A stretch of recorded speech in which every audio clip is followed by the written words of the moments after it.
Hola, muy buena, un saludo mis queridos hermanos, mis queridos amigos, amigas y también, como no, todas aquellas personas a las que a través de las redes pudiera llegar esta palabra que en este día comparto para todos vosotros. Espero que les sea de bendición, es mi deseo, como no, que les sirva, que les ayude para bien.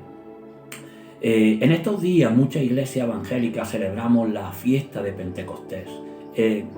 Más que celebrar, puesto que no están en los tiempos para grandes celebraciones, lo que hacemos de alguna manera es recordar, conmemorar lo que ocurrió aquel día en el aposento alto cuando el Espíritu Santo irrumpió de forma poderosa, llenando a todos los que en aquel lugar se encontraban, llenándolos de poder. Para ello, por supuesto, es necesario retroceder unos días a ese acontecimiento y ver lo que las escrituras dicen al respecto y cómo llegaron a reunirse en aquel lugar y por qué llegaron a reunirse en aquel lugar los discípulos. Me gustaría comenzar leyendo el Evangelio según lo relata Mateo en el capítulo 26, versículos 30 al 32, dice así la palabra del Señor. Cuando hubieron cantado el himno, salieron al monte de los olivos y entonces Jesús les dijo: todos vosotros os escandalizaréis de mí esta noche, porque escrito está: heriré al pastor y la oveja del rebaño serán dispersadas. Pero después que haya resucitado, iré delante de vosotros a Galilea. Gloria a Dios. Jesús, este texto me llena, me gusta mucho, porque encontramos aquí a Jesús cantando. Cuando hubieron cantado el himno, fue el último cántico de Jesús, fue la última canción que él entonó. En la celebración de la fiesta de la Pascua, tenían por costumbre cantar algunos salmos, concretamente del Salmo 100, los salmos aleluya, del 113 al 118. Y vuelvo a repetir, durante la cena pascual, iban intercalando algunos de estos salmos a modo de himno, los iban cantando. Algunos de ellos dicen, fíjese en esto, hermanos, que es tremendamente significativo: y la fidelidad de Jehová es para siempre. Cantó seguramente nuestro Señor Jesucristo. Salmo 117, 2. O este otro que dice: alabad a Jehová porque Él es bueno, porque su misericordia es para siempre. 118, 29. Estos eran los salmos que se cantaban en la cena pascual. Y posiblemente estas estrofas, estos versículos fueron cantados, vuelvo a repetir, por nuestro Señor Jesucristo. Pero bueno, no quiero detenerme aquí. Es algo que siempre me ha llenado, siempre me ha bendecido saber que nuestro Señor cantaba himnos. Pero no me detengo ahí. Iré delante de vosotros a Galilea cuando haya resucitado. Así es que Jesús le advierte a sus discípulos que su hora estaba ya cercana, que pronto le darían muerte, pero que no se preocuparan, que resucitaría e iría delante de ellos a Galilea. Allí lo verían. Vamos a leer otro texto un poquito más adelante, Mateo capítulo 28, los versículos del 1 al 10. Dice que pasado el día de reposo, al amanecer del primer día de la semana, vinieron María Magdalena y la otra María a ver el sepulcro, y hubo un gran terremoto, porque un ángel del Señor, descendiendo del cielo y llegando, removió la piedra y se sentó sobre ella. Su aspecto era como de un relámpago y su vestido blanco como la nieve. Y de miedo de él, los guardas temblaron y se quedaron como muertos. Mas el ángel, respondiendo, dijo a las mujeres: no temáis vosotras, porque yo sé que buscáis a Jesús, el que fue crucificado. No está aquí, pues ha resucitado, como dijo. Venid, ves el lugar donde fue puesto al Señor. E id pronto y decía a sus discípulos que ha resucitado de los muertos. Y he aquí va delante de vosotros a Galilea. Allí le veréis. He aquí os lo he dicho. Entonces ellas, las mujeres, saliendo del sepulcro con temor y gran gozo, fueron corriendo a dar las buenas nuevas a los discípulos. Y mientras iban a dar las nuevas a los discípulos, he aquí Jesús les salió al encuentro diciendo: salve. Y ellas, acercándose, abrazaron sus pies y le adoraron. Entonces Jesús les dijo: no temáis, id, dad las buenas nuevas a mis hermanos para que vayan a Galilea y allí me vean. Gloria a Dios. Y un texto más, un último texto antes de comenzar a compartir lo que el Señor ha puesto en mi corazón. Unos versículos más adelante, Mateo 28, versículos 16 y 17. Dice que los 11 discípulos se fueron a Galilea, al monte donde Jesús les había ordenado, y cuando le vieron, le adoraron, pero algunos dudaban, dice la palabra. Mateo 28, 17. Se fueron al monte donde Jesús les ordenó que fuesen, donde les dijo que se verían de nuevo cuando Él resucitara. Le adoraron, pero algunos dudaban. Esta es la primera vez, queridos hermanos, amigos, esta es la primera vez que encontramos junto a los discípulos desde que Jesús había anunciado que los vería de nuevo. Desde esa ocasión en que prácticamente a modo de despedida le dijo: aquí termina todo, pero no os preocupéis, nos veremos de nuevo cuando yo resucite. Imagínense, querido hermano, querida amiga, imagínense el estado mental de los discípulos caminando hacia ese monte, subiendo hacia ese monte donde Jesús les prometió que lo verían de nuevo. Imagínense a los discípulos recordando sin duda alguna lo que 3 días antes había acontecido. Ellos fueron testigos. No sabemos lo que pasaría por las cabezas de esos discípulos mientras avanzaban subiendo hasta ese monte para encontrarse con alguien que 3 días antes ellos habían visto crucificado. Ellos mismos habían sepultado en una tumba sellada y vigilada celosamente por soldados romanos. No sabemos a qué ritmo palpitaría el corazón de los discípulos. No sabemos qué hablaban ellos por el camino mientras ascendían a ese monte, pero sí sabemos lo que sucedió cuando por fin en el monte vieron a Jesús. Lo adoraron, pero algunos dudaban.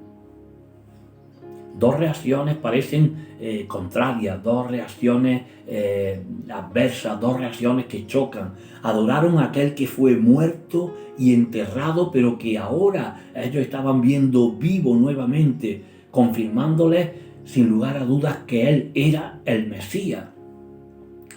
Pero a la vez dudaron de que verdaderamente el hombre que estaba frente a ellos, junto a ellos, fuese Jesús.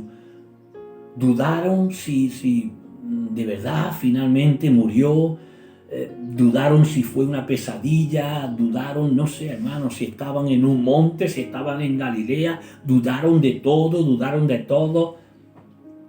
dudaron de que aquel hombre que estaban viendo fuese real, fuese Jesús. Así es que 3 años juntos no fueron suficientes. Algunos de ellos seguían dudando, hermano. 3 años, vuelvo a repetir, no fueron suficientes.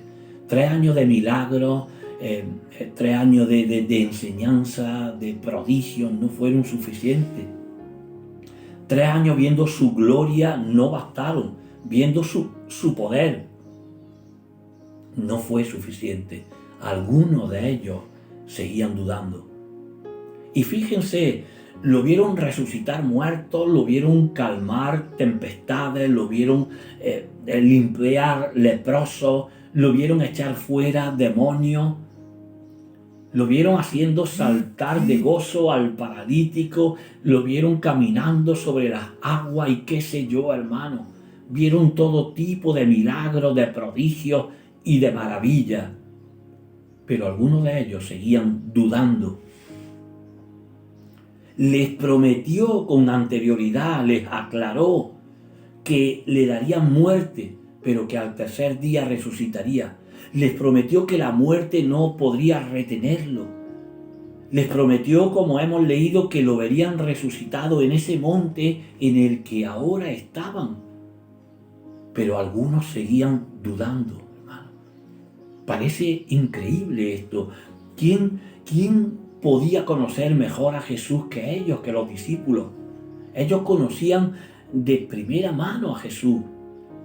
Fueron muchos días caminando junto a Él. Fueron muchos días comiendo, hablando con Él, cantando el himno con Él, hermano. Pero algunos seguían dudando.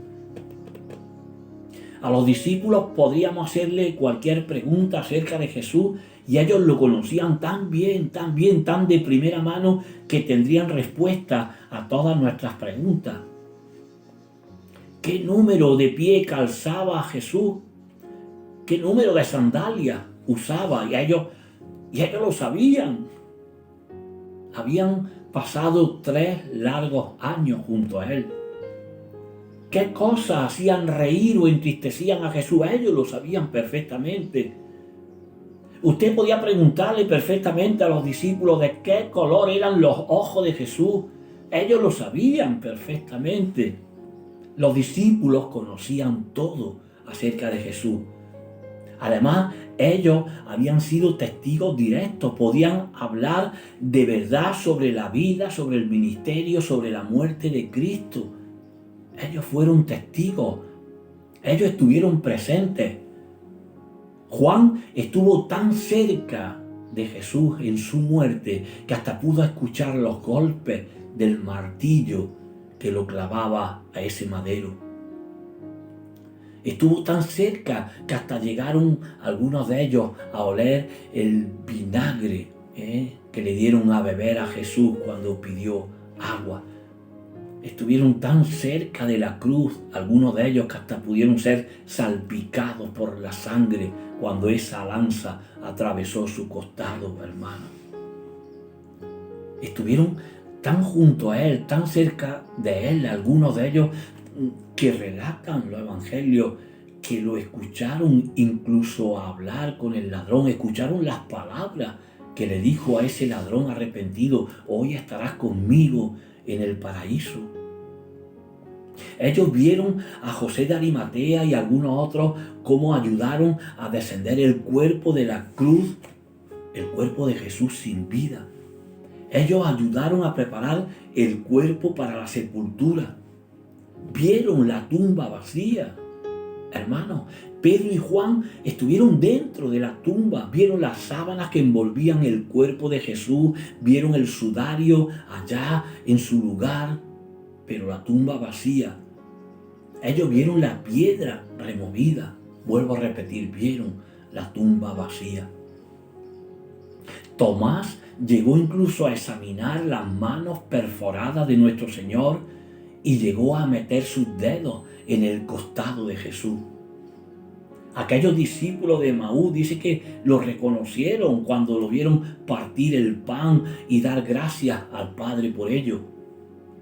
Es tremendo, pero además Jesús les habló durante 40 días, Jesús resucitado, le habló durante 40 días de cosas que solamente Jesús y ellos sabían. Solo ellos fueron testigos de ciertas cosas. Es decir, los discípulos fueron testigos de los momentos más importantes de la historia de la humanidad. Hermanos, pero algunos de ellos dudaban. Algunos de ellos seguían dudando. No era suficiente todo lo que habían visto, todo lo que habían presenciado, todo lo que habían escuchado acerca de Jesús. Algunos de ellos todavía dudaban. Un momento. Jesús, un momento.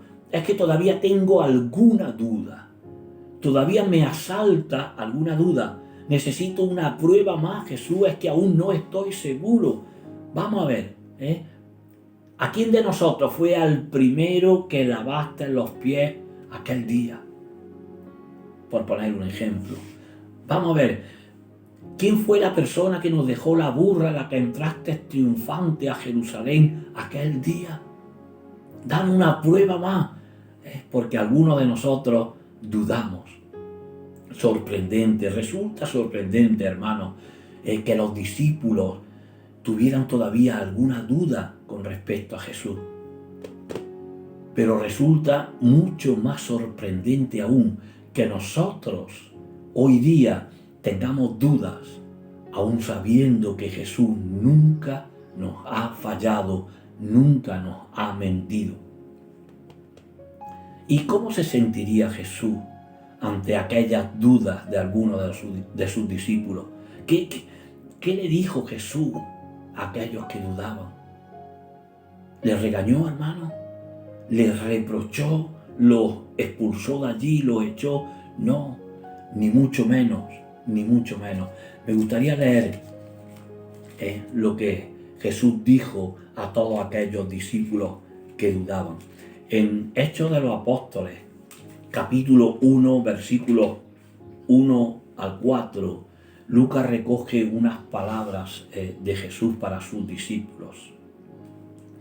En el primer tratado, oh Teófilo, hablé acerca de todas las cosas que Jesús comenzó a hacer y a enseñar hasta el día en que fue recibido arriba, después de haber dado mandamientos por el Espíritu Santo a los apóstoles que había escogido, a quienes también, después de haber padecido, se presentó vivo con muchas pruebas indubitables, apareciéndoseles durante 40 días.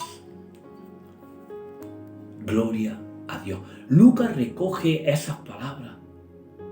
Lucas recoge esas instrucciones de Jesús, esos momentos en los que se le apareció de nuevo a sus discípulos y les pidió, entre otras cosas, que no se fueran, hermano.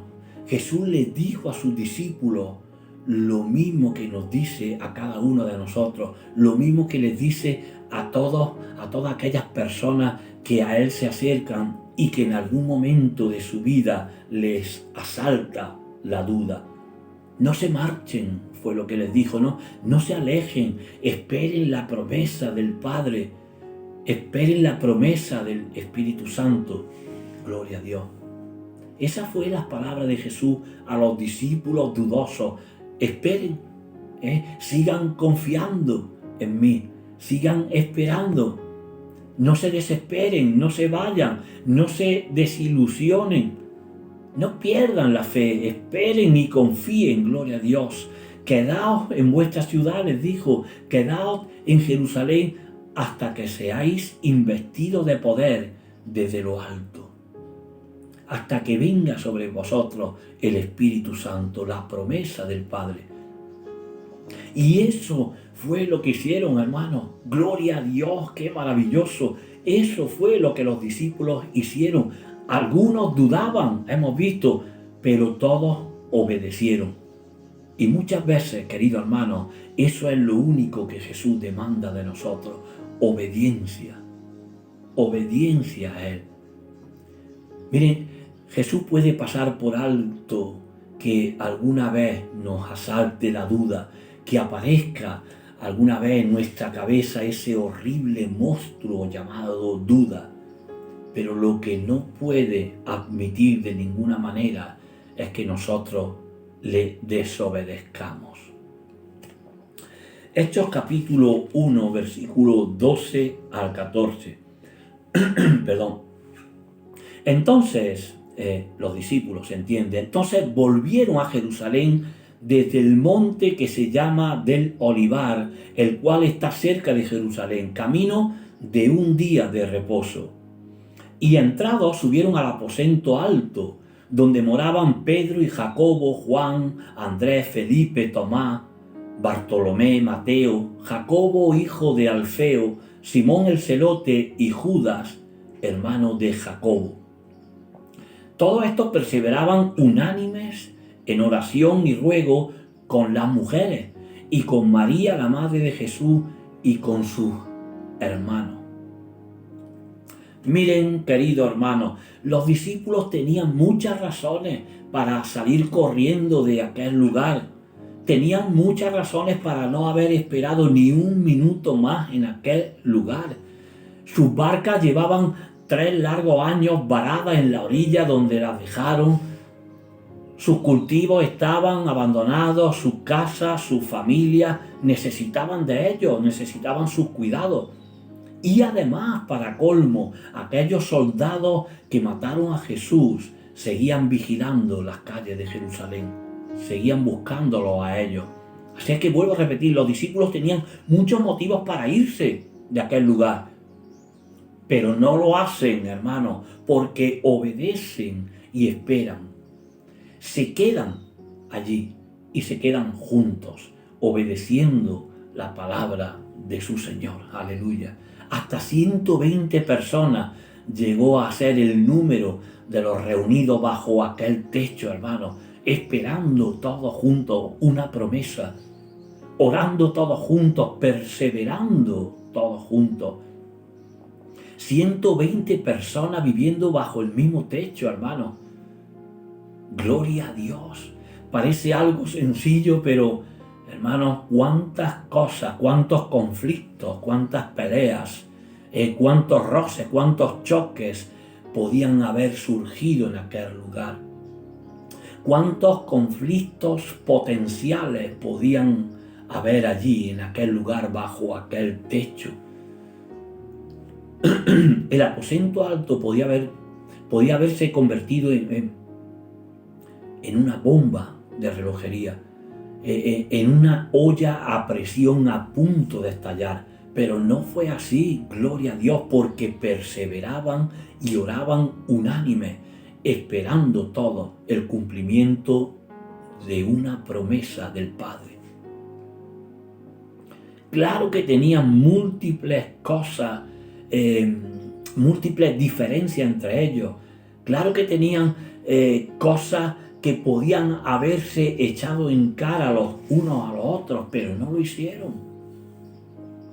Felipe podía haber reprochado a Natanael, podía haber reprochado perfectamente esas palabras cuando dijo, palabras despectivas cuando dijo, de Nazaret puede salir algo bueno. Aquel día en que Felipe le dijo, hemos encontrado a Jesús, hemos encontrado al Mesías, aquel de quien las Escrituras hablan claramente, de Nazaret. Y Natanael dijo, de Nazaret, venga ya, de allí no puede salir nada bueno. Se lo podían haber reprochado, pero, hermanos, pero no lo hizo. Juan le podía haber reprochado a Pedro que negase a Jesús junto a la hoguera, allí aquel día en el patio del sumo sacerdote, pero qué va, no lo hizo. Pedro podía haber dicho perfectamente a los demás, al menos yo llegué hasta allí siguiendo a Jesús. Al menos yo llegué hasta el patio del sumo sacerdote. Los demás os fuisteis mucho antes, ni siquiera llegasteis hasta allí. Hermanos, los demás discípulos podían haber reprochado a Juan y a Jacobo cuando pidieron ese trato de honor, de favoritismo a Jesús, pidiendo que les concediera el sentarse uno a su derecha y otro a su izquierda, e ignorando al resto de sus compañeros, de sus hermanos. Pero no lo hicieron. Las mujeres que allí se encontraban y que habían sido fieles hasta el final con Cristo junto a la cruz, podían haberse enfadado con los hombres y haberles reprochado que abandonaron a Jesús, pero no lo hicieron. Allí estaba la madre y los hermanos de Jesús. Ellos podían haber pedido, podían haber reclamado un trato especial, un trato de favor. Oye, que somos familia de Jesús. Pero no lo hicieron, hermanos. ¿Saben una cosa, mis queridos hermanos? Todos tenían razones más que suficientes para reprochar la conducta de los demás. pero nadie abrió su boca, excepto para orar juntos, para orar unánime, esperando juntos, esperando todo una promesa. No era momento, no era tiempo para reprocharse nada. En realidad, cuando estamos en Cristo Jesús, no hay momento, no hay lugar para reprocharnos nada entre los hermanos, sino para orar juntos, esperando las bendiciones, las promesas de nuestro Señor. Aleluya, a su nombre gloria. Y allí estaban todos juntos. Pasó un día, hermanos, pasaron 2 días, después pasó una semana. Miren, nadie de los que había allí reunidos, nadie sabía cuánto tiempo tenían que esperar la promesa del Padre. Nadie les dijo cuánto se tardaría, pero de allí no se mueve absolutamente nadie. Todos perseveraban en oración y todos esperaban esa promesa, ser llenos del Espíritu Santo. Así es que bendito sea el nombre del Señor. El movimiento más grande que la historia de la humanidad ha conocido comenzó porque 120 personas decidieron permanecer en el lugar correcto, orando juntos, orando unánimes, sin críticas, sin reproches, sin envidias, sin celos, sin disputas, solamente orando juntos, orando unánime. Yo sé que eso resulta difícil, hermano. Claro que resulta muy difícil hacer lo que aquellos discípulos hicieron. Esperar juntos, esperar orando unánime. A ellos posiblemente también les resultó complicado, también les resultó difícil, pero obedecieron y lo hicieron. Nosotros algunas veces decimos, ¿quién puede resistirse a comentar sobre la debilidad del otro hermano? ¿Y quién aguanta junto con 120 personas que no piensan igual que yo? Que no tienen los mismos deseos que yo bajo el mismo techo. ¿Quién aguanta todo eso? ¿Quién tiene tiempo para esperar? ¿Quién tiene tiempo para orar? ¿Quién tiene tiempo para perseverar? Seguro que a alguno se le pone los pelos de punta solo de pensarlo. Tener que esperar sin saber cuánto tiempo junto a otros hermanos 120 que piensan distinto a ti. Pero lo cierto es que esperar, mis queridos hermanos, no tiene nada que ver con inactividad, con estar cruzado de brazos, con echarse a dormir. Esperar significa todo lo contrario, significa estar velando hasta la llegada de esa promesa, estar velando hasta la llegada de nuestro Señor, sin desmayar, sin dormirnos.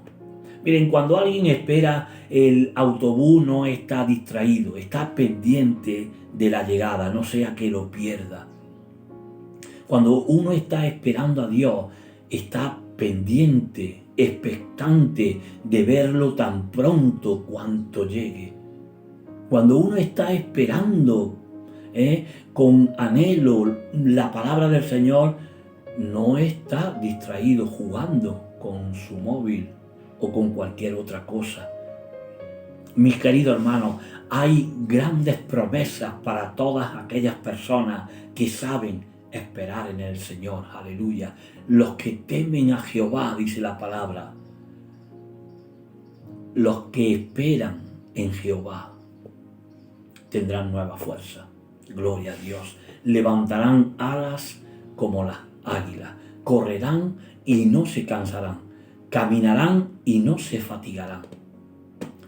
Todos aquellos y aquellas que esperan a Jehová. Gloria a Dios.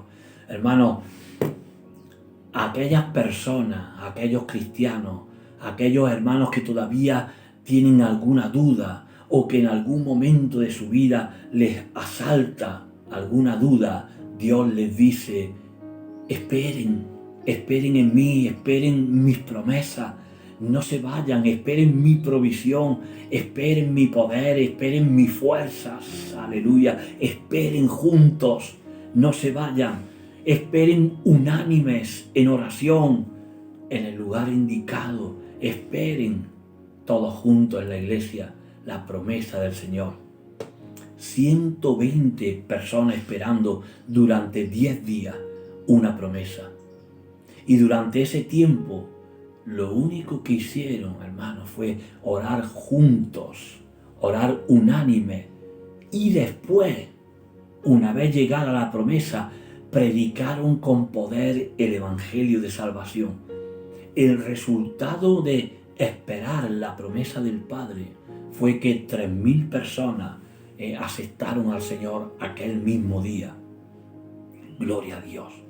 Y yo me pregunto ahora, llegado hasta aquí, mis queridos hermanos y amigos, ¿qué pasaría hoy día si nosotros, que también tenemos nuestras dudas, como las tuvieron los discípulos, si fuésemos capaces hoy en día de esperar juntos en el Señor, de esperar juntos en el lugar indicado, de esperar juntos unánime, sin reprocharnos nada, sin discutir nada, sin arrojarnos a la cara absolutamente nada, solamente unánime, orando, pidiendo la llegada de las promesas del Señor a nuestra vida.